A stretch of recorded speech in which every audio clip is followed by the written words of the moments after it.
বিনীত গোয়েল তার চেয়ার যাবে।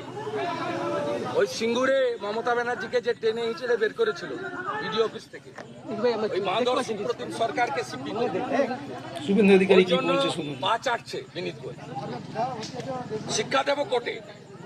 শুভেন্দু অধিকারী হুঁশিয়ারি। সঙ্গে আমরা আছি, সায়নের সঙ্গে আছি। 4 জনকে ধরেছিল, ওর পরিবার কালকে কোর্টে গেছিল, কাল সন্ধ্যায় এনে ছেড়েছে।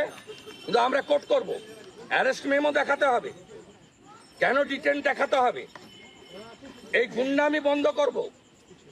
আমাদের 132 জন অ্যারেস্ট হয়েছে, কোর্টে ফরওয়ার্ড করেছে। বাহ বাহ, প্রস্তুত থাকুন, একদিনে 3টে অভিযান হবে। ভাবুন কারা করবে জেনে যাবেন, কবে করবে জেনে যাবেন। নবান্ন, লালবাজার, কালীঘাট, সাবাস শুভেন্দু অধিকারী, সাবাস। দফা 1 দাবি 1, দফা 1 সাবস্ক্রাইব করুন, চ্যানেলটির পাশে থাকুন, লাইক করুন ভিডিওতে।